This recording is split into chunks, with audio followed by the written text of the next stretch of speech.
Between 1853 and 1854, 9 white overseers disappeared from plantations along the Ogeechee River corridor in southeastern Georgia. Local newspapers never reported the vanishings. County records list each man as simply relocated or moved west. But in the slave quarters of Burke County, whispered stories told a different truth. Stories of a pale figure who moved through the darkness, of screams that echoed from the cypress groves, and of skin found stretched and curing like leather in hidden places deep within the swamps. The enslaved population called him Devil's White, and they spoke his name only in the quietest moments, when overseers were far from earshot. Official records claim these men simply left Georgia for opportunities elsewhere. The enslaved people who lived through those 18 months knew better. Before we continue with the story of Devil's White and the terror that gripped the plantations of Burke County, I need to ask you something important. If you're listening to this story, take a moment to subscribe to Liturgy of Fear and leave a comment telling us what state or city you're listening from. We want to know where our audience is discovering these forgotten American horrors. Now let's return to the nightmare that began in the autumn of 1853. Burke County, Georgia, in the early 1850s, was a landscape of brutal contradictions. The Ogeechee River carved through dense forests of cypress and tupelo, creating a maze of swamps and tributaries that planters had learned to harness for rice cultivation. The county sat in the heart of Georgia's Black Belt, where enslaved people outnumbered white residents by margins of 10-1 in some districts. Cotton ruled the uplands, rice dominated the lowland swamps, and human bondage made both possible. The Calhoun plantation stretched across 3,000 acres of this unforgiving terrain. Jeremiah Calhoun had inherited the property from his father in 1847, along with 237 enslaved people whose names appeared in his ledgers as mere livestock entries. Calhoun himself rarely visited the property, preferring his townhouse in Savannah, where he could conduct business and maintain the social standing expected of Georgia's planter class. The actual management of his property fell to a succession of overseers, white men typically drawn from the poor farming class who saw the position as their one opportunity to exercise power over others. The work on the Calhoun plantation was killing work. Rice cultivation required enslaved people to stand in water up to their waists for hours, their hands bleeding from handling the sharp stalks, their legs swelling from constant immersion. Dysentery, cholera, and malaria swept through the slave quarters with such regularity that Calhoun budgeted for the annual loss of human property, the way other planters budgeted for equipment replacement.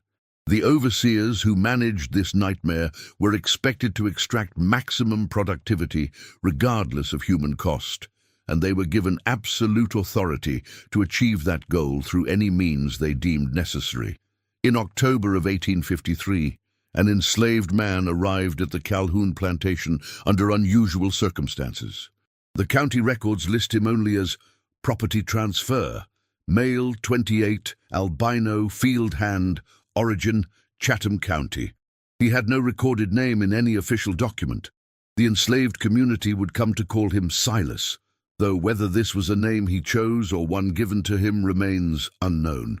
What made Silas remarkable, and what would ultimately make him legendary, was his appearance. Complete albinism was rare among any population, but among enslaved Africans, it created a particularly cruel set of circumstances. Silas's skin held no melanin whatsoever. It was pale as candle wax, prone to burning and blistering under the Georgia sun. His eyes were a washed-out blue that watered constantly in daylight, forcing him to squint against illumination that other workers tolerated easily. His hair grew white and fine, nothing like the coarse, dark hair typical of his people. This appearance had marked him as cursed or touched by something unnatural in the eyes of both enslaved and enslaver populations throughout his life. The records from Chatham County that accompanied his transfer were sparse but revealing. Silas had been sold 4 times in the previous 6 years, always after incidents the records described only as difficulties with management or unsuitability for cooperative labor. One notation from 1851 was more specific. Subject displays extreme resistance to correction. Previous owner reports 2 overseers injured during discipline attempts. Recommends sale to interior plantation where isolation can be maintained. Thomas Greer, the head overseer at the Calhoun plantation, was a man whose reputation preceded him throughout Burke County. At 43 years old, he had spent 2 decades managing enslaved labor across Georgia and South Carolina. He was known for what the planter class euphemistically called firm management, a term that concealed regular beatings, torture of those who worked too slowly, and sexual violence against enslaved women that produced a generation of mixed-race children he never acknowledged. Greer lived in a house near the main plantation buildings, a structure far superior to the slave quarters, but still modest compared to the main house that Jeremiah Calhoun occupied during his infrequent visits. Greer employed 8 assistant overseers to help manage the plantation's operations. These men came from similar backgrounds to Greer himself. Poor whites who had grown up farming small plots, men who saw overseeing as their opportunity to rise above the poverty they'd been born into. They ranged in age from 22 to 51, and they shared a worldview shaped by the brutal social hierarchies of the antebellum South. They understood that their position depended on maintaining absolute control over the enslaved population, and they enforced that control through calculated violence. When Silas arrived at the Calhoun plantation in late October, the assistant overseers responded to his appearance with immediate derision. One of them, a man named Wade Parsons, declared that Silas looked like something that crawled out of hell wearing the wrong skin. Another, Robert Finch, suggested that his pale appearance made him touched by the devil and predicted he wouldn't last a month in the rice fields. The enslaved population observed Silas with mixed reactions. Some viewed his condition with superstitious fear, others with the wary sympathy of people who understood what it meant to be marked as different in a world that punished difference without mercy. Thomas Greer assigned Silas to the rice fields, the most physically demanding and dangerous work on the plantation. The rice grew in fields that had been cleared from swampland, creating paddies that had to be flooded and drained according to the crop's growth cycle. Enslaved workers spent their days bent over in ankle-deep to waist-deep water, planting, weeding, and eventually harvesting rice under a sun that turned the landscape into a steam bath by midday. For someone with Silas's condition, this assignment was particularly brutal. His skin, unable to produce protective melanin, burned and blistered within hours of sun exposure. The constant water immersion caused his skin to crack and peel, creating wounds that refused to heal in the humid environment. Greer watched Silas's suffering with satisfaction rather than concern. In his view, the albino slave's pain was justice for whatever defiance had led to his multiple sales.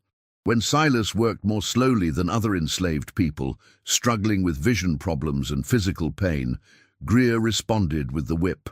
The first beating occurred during Silas's 3rd day at the plantation, when he failed to complete his assigned section of the rice field before sunset. Greer had him tied to a post near the slave quarters and delivered 20 lashes, while the other enslaved workers were forced to watch. A standard technique meant to reinforce the consequences of inadequate productivity. What Greer noticed during that first beating was something that should have warned him. Silas made no sound. Most people being whipped screamed, begged, or at least grunted with each strike.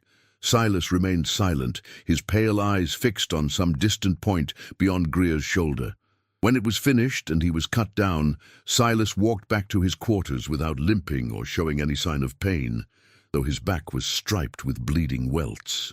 The other enslaved people whispered about this afterward, noting that someone who could endure such punishment without crying out was someone to watch carefully.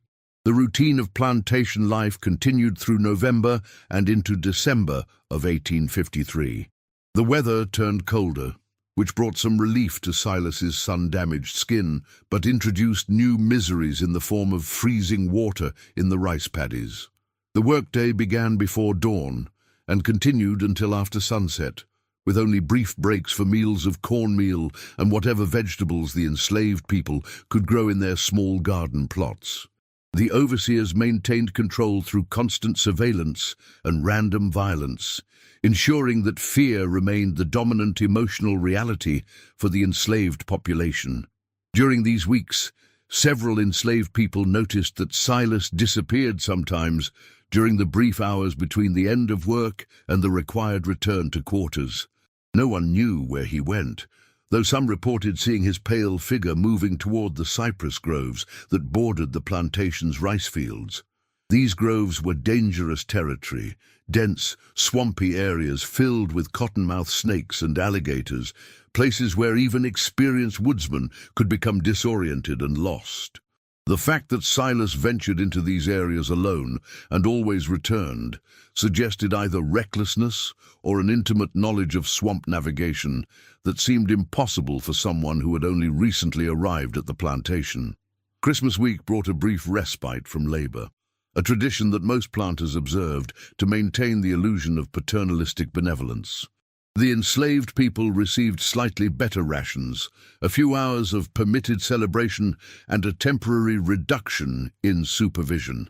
It was during this period that an enslaved woman named Delilah had a conversation with Silas that she would remember for the rest of her life.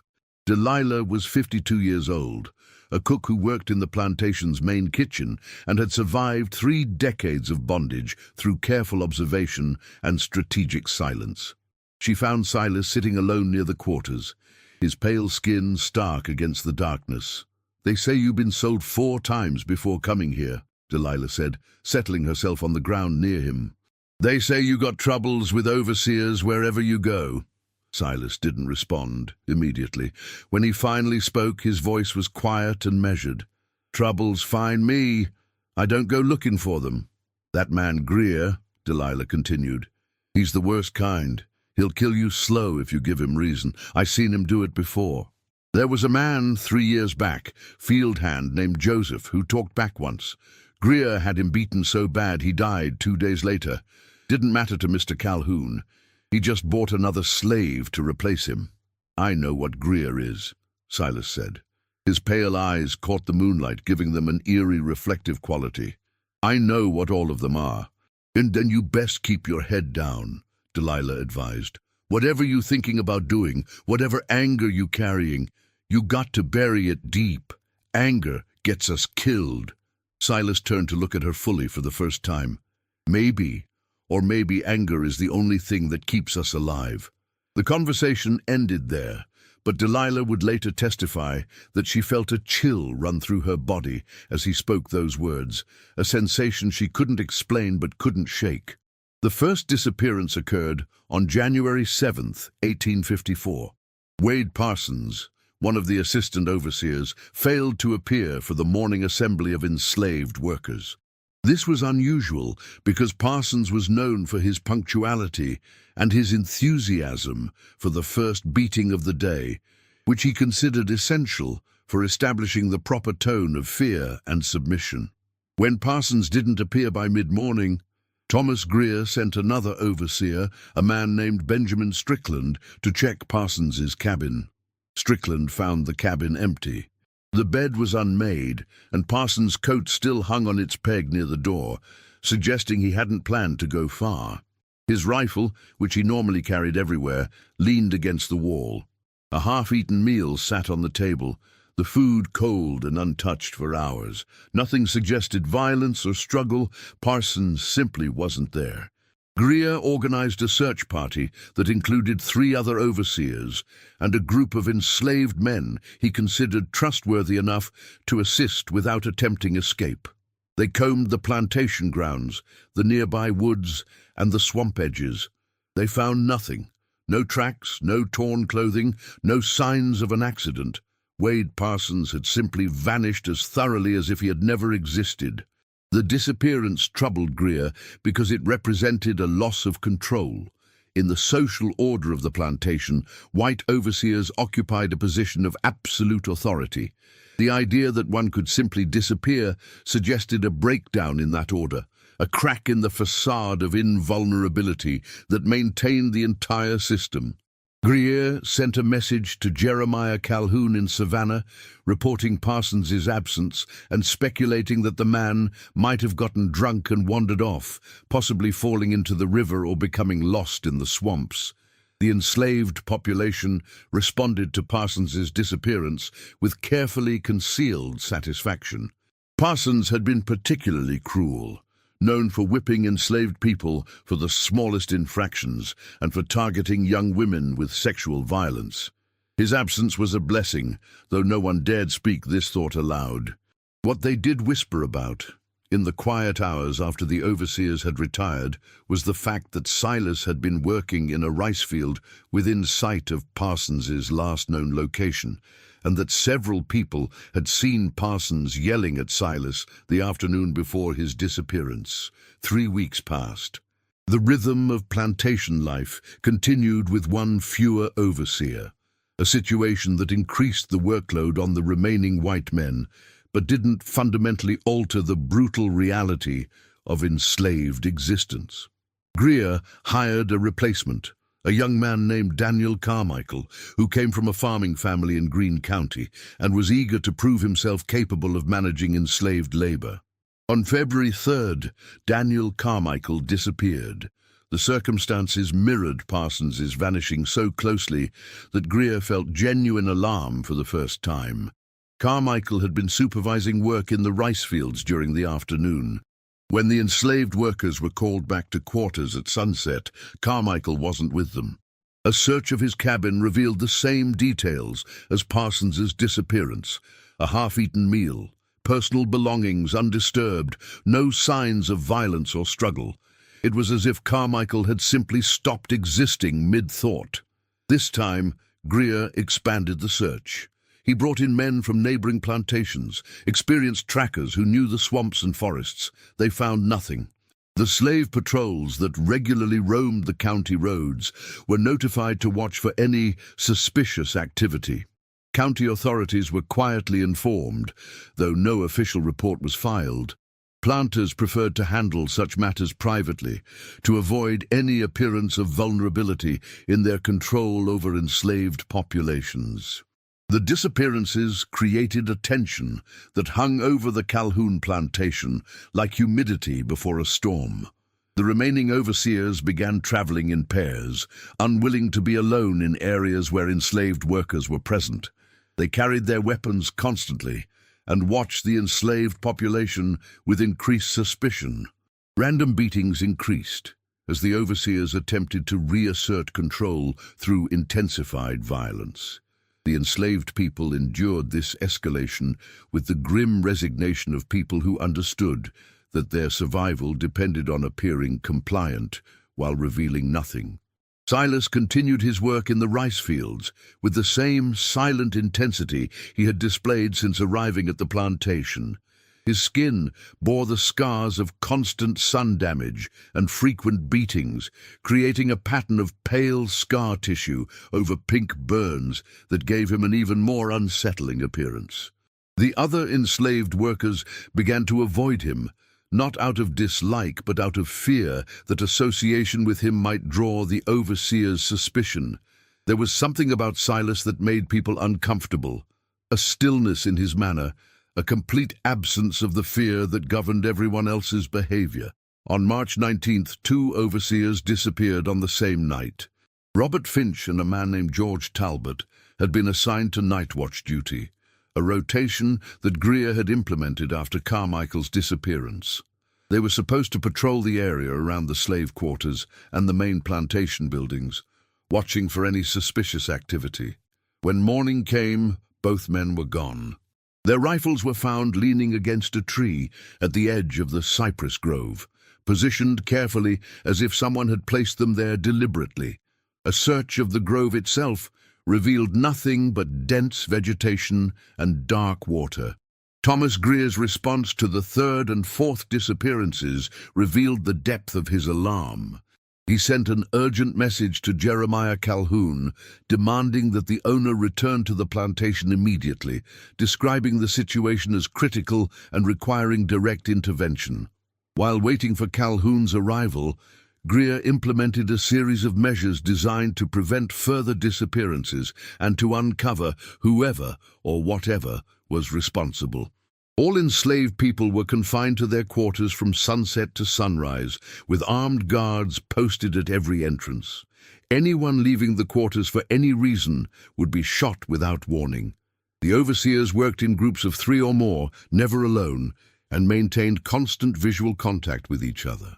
Greer personally interrogated dozens of enslaved people, using torture when he deemed it necessary, trying to extract information about who might be responsible for the disappearances.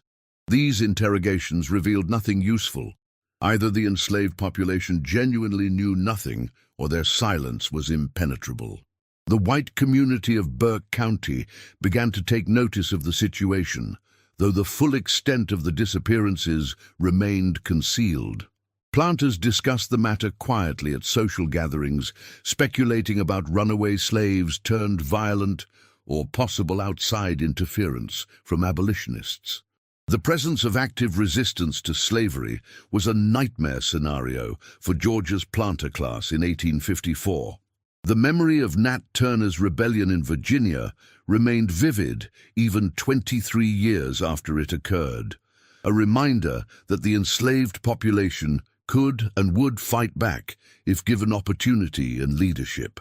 Some planters suggested that the disappearances might be related to the tensions that were building across the South over the question of slavery's expansion. The Kansas-Nebraska Act, passed just weeks before the first disappearance at the Calhoun plantation, had inflamed sectional tensions and prompted increased abolitionist activity. There were rumors of underground railroad networks extending deeper into Georgia than previously thought, and of northern agitators working to incite slave rebellions.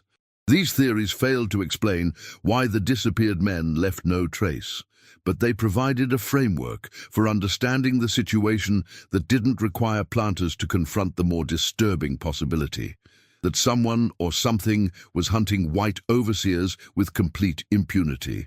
Jeremiah Calhoun arrived at his plantation on March 25th, accompanied by his personal secretary and 2 hired guards.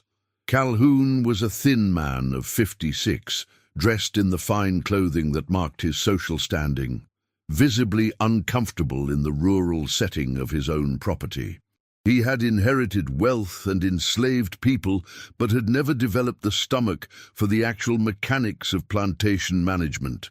That distaste had led him to rely entirely on overseers like Greer, allowing them free rein to manage his human property however they saw fit. The meeting between Calhoun and Greer took place in the plantation's main house, a substantial structure that had been built by Calhoun's father in the 1820s. Greer laid out the facts of the disappearances with military precision: dates, locations, circumstances, and the complete absence of evidence or witnesses. He also shared his growing conviction that someone among the enslaved population was responsible, though he admitted he had no proof and no suspects. "I've managed enslaved people for 20 years, Greer told Calhoun. "I know when they're planning something. There's a feeling in the air, a tension you can sense. But this is different. They're scared, truly scared, but not of us. They're scared of something else." Calhoun suggested bringing in the county sheriff and organizing an official investigation, but Greer immediately opposed this idea. An official investigation would create a public record of the plantation's inability to maintain order, potentially devaluing Calhoun's property and creating legal complications. The planter class maintained its authority partly through the illusion of complete control. Admitting that 4 white men had disappeared without explanation would shatter that illusion. Instead, they agreed on a different approach. Greer would hire additional overseers from outside Burke County, men who wouldn't be aware of the previous disappearances and who could provide fresh eyes on the situation. They would also implement a reward system, offering freedom to any enslaved person who provided information leading to the capture of whoever was responsible for the disappearances. This latter strategy was calculated to divide the enslaved population, turning them against each other in the hope that someone would betray useful information. The new overseers arrived in early April, 3 men recruited from rice plantations in South Carolina, all experienced in managing enslaved labor under harsh conditions. Their names were Marcus Sloan, Raymond Dodd, and Henry Fletcher. Greer briefed them on the plantation's operations, but deliberately omitted any mention of the disappearances, telling them only that the plantation had recently experienced management turnover and required additional supervision. For 2 weeks, nothing unusual occurred. The presence of new overseers and the increased security measures seemed to have stabilized the situation. Greer began to relax slightly, believing that the disappearances might have been the work of an outsider who had been frightened off by the enhanced security. Calhoun prepared to return to Savannah, satisfied that his property was now under proper control. On April 22nd, Marcus Sloan didn't return from the morning inspection of the rice fields. The discovery of Sloan's disappearance triggered panic among the remaining overseers. The pattern was breaking. Sloan had disappeared during daylight hours, while enslaved workers were present and under supervision.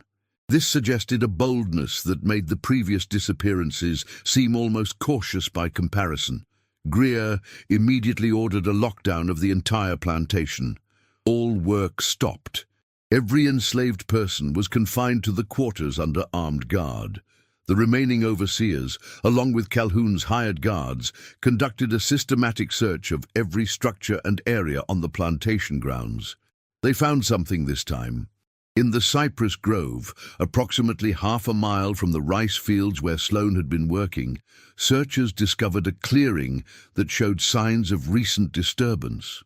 The ground had been torn up in places, and there were marks in the soft earth that might have been drag marks, though the swampy conditions made precise interpretation impossible. More disturbing were the marks on several cypress trees. Deep gouges in the bark, as if something had been scraped against the wood with considerable force. Some of the gouges showed traces of what appeared to be blood. Though the amount was minimal and the condition made testing impossible, Greer ordered the search expanded to cover the entire cypress grove and the swamp areas beyond. This proved difficult. The terrain was treacherous, with hidden sinkholes, dense vegetation, and water that could reach waist-deep without warning. The searchers worked in groups, calling out to each other constantly to maintain contact. They found nothing else of significance. If Sloan had met his fate in that clearing, his body had been moved or hidden with remarkable effectiveness. The enslaved population was interrogated again, this time with increased violence. Greer's restraint, such as it was, had eroded completely. He personally oversaw torture sessions designed to extract information using techniques that left permanent physical damage. Several enslaved people died during these interrogations, their bodies buried in unmarked graves at the edge of the plantation. The survivors revealed nothing useful because they genuinely had nothing to reveal. Whatever was happening, the enslaved population was as ignorant of the details as Greer himself. One interrogation, however, produced an interesting detail. An elderly enslaved man named Caesar, who had worked on the plantation for 40 years and whose age had reduced him to light duties, mentioned that he had seen Silas near the cypress grove on several occasions. This observation wasn't particularly meaningful. Many enslaved people had reason to be near the grove for various work-related purposes. But when pressed, Caesar admitted that he had seen Silas entering the grove after dark, during the hours when all enslaved people were supposed to be confined to their quarters. Greer immediately ordered Silas brought to the main house for interrogation. The guards who went to fetch him found Silas in his assigned sleeping area in the quarters, lying on the rough wooden platform that served as his bed. He offered no resistance when they bound his hands and led him across the plantation grounds. His pale skin showed fresh bruises and healing wounds from recent beatings, and his eyes watered constantly in the afternoon sunlight, but his expression remained neutral, almost serene. The interrogation took place in a storage shed adjacent to the main house, a location Greer preferred for such activities because it was far enough from the slave quarters that screams wouldn't be overheard. Calhoun was present, along with Raymond Dodd and Henry Fletcher, the two remaining overseers who had arrived from South Carolina. Silas was stripped to the waist and chained to a post in the center of the shed, his arms pulled above his head in a position designed to cause maximum discomfort. Greer began with questions delivered in a deceptively calm voice. "You've been seen entering the cypress grove at night. Why?" Silas remained silent, his eyes focused on something beyond Greer's shoulder. "5 overseers have disappeared from this plantation in less than 4 months, Greer continued. "You arrived here shortly before the first disappearance. That's an interesting coincidence." Still silence. Greer nodded to Dodd, who stepped forward with a leather whip. The beating that followed was systematic and brutal, designed to inflict maximum pain without causing immediately life-threatening injuries. Dodd had experience with such work and understood how to pace the punishment to avoid killing the subject too quickly. Silas's back was torn open, blood running down his pale skin in stark red streams. He made no sound. His eyes never left that distant point he had fixed upon, and his body remained still except for the involuntary jerks caused by the whip's impact. After 20 lashes, Greer stopped the beating and tried questions again. Silas's silence remained absolute. They resumed the whipping, delivering another 20 lashes that left Silas's back a raw mass of torn flesh. Still, he made no sound. The men in the shed began to feel uncomfortable. There was something deeply unsettling about someone who could endure such punishment without crying out, without begging, without showing any sign that the pain affected him at all. "He's not human," Fletcher muttered. "No man can take that without making a sound." Greer, frustrated and increasingly unnerved, tried a different approach. He had Silas taken down from the post and secured in a sitting position. Then he ordered hot coals brought from the kitchen fires. The torture that followed involved pressing heated metal against Silas's skin, targeting areas that would produce intense pain without causing immediately fatal injuries. The smell of burning flesh filled the shed. Silas's pale eyes watered more heavily, but whether from pain or simply from the smoke was impossible to determine. He didn't scream. He didn't speak. He barely moved. After 2 hours of this, even Calhoun, who had limited stomach for the realities of slavery, couldn't watch anymore and left the shed. Greer, Dodd, and Fletcher continued for another hour before finally stopping, not because they had gotten information, but because they were physically exhausted and psychologically disturbed by Silas's complete lack of response. They had him dragged back to the slave quarters, unconscious from blood loss and trauma, but somehow still alive. That night, April 22nd, 2 more overseers disappeared. Raymond Dodd and Henry Fletcher, the men who had participated in Silas's torture, were both assigned to guard duty at the main house. They were armed with rifles and positioned on opposite sides of the building, with instructions to call out to each other every 15 minutes to confirm they were alert and present. At midnight, Dodd called out. Fletcher responded. At 12:15, Dodd called out again. There was no response from Fletcher. Dodd immediately raised the alarm, and within minutes Greer and the remaining guards were searching the area. They found Fletcher's rifle leaning against the wall of the main house, exactly where he had been standing. His hat lay on the ground nearby. There were no signs of struggle, no blood, no tracks leading away. Fletcher had simply vanished. The searchers fanned out across the plantation grounds, calling Fletcher's name and searching every building and area they could access in the darkness. 2 hours later, when they returned to the main house to regroup and plan a more systematic dawn search, they discovered that Raymond Dodd was also gone. His rifle remained at his post. His position showed no signs of disturbance. 7 white men had now disappeared from the Calhoun plantation in less than 4 months. Dawn on April 23rd revealed a plantation descending into chaos. The remaining white men, Thomas Greer, Jeremiah Calhoun, his secretary, and the 2 hired guards, gathered in the main house and barricaded themselves inside. They were outnumbered by the enslaved population 200 to 5, and the careful system of surveillance and control that had maintained order had completely collapsed. The situation was unprecedented in Greer's experience. Individual slave rebellions happened occasionally, escape attempts were common, even murders of overseers occurred on rare occasions. But this systematic elimination of authority figures was something else entirely. The enslaved population emerged from their quarters cautiously, uncertain what the new day would bring. The normal routine of forced labor didn't resume because there was no one to enforce it. The guards at the quarters had abandoned their posts during the night, retreating to the relative safety of the main house. For the first time in memory, the enslaved people of the Calhoun plantation experienced a morning without someone telling them what to do. Delilah, the cook, was one of the first to realize that Silas was missing. His sleeping area in the quarters was empty, the rough blanket that had covered him soaked with blood from his torture wounds, but without any sign of the man himself.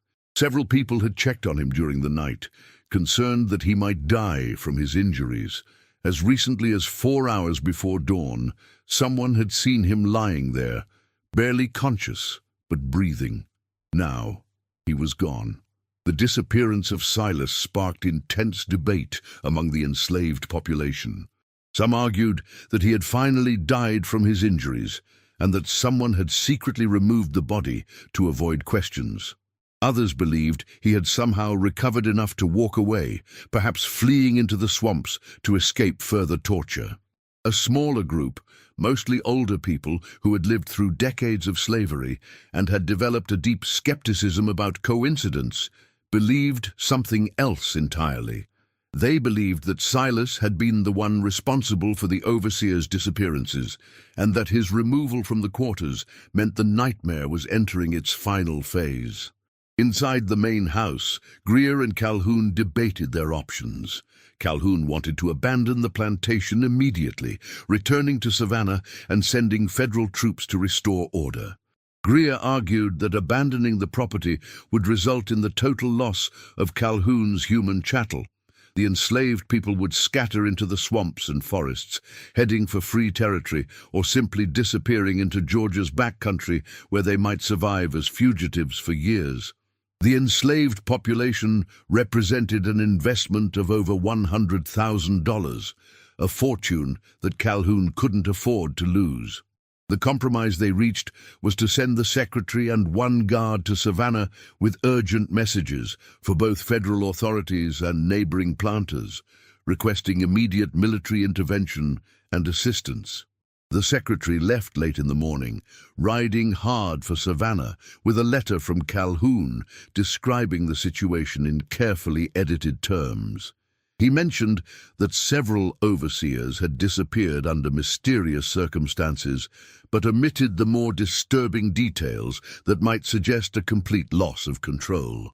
That afternoon, while the secretary was still miles from Savannah, Greer made a decision that would haunt him for the rest of his life.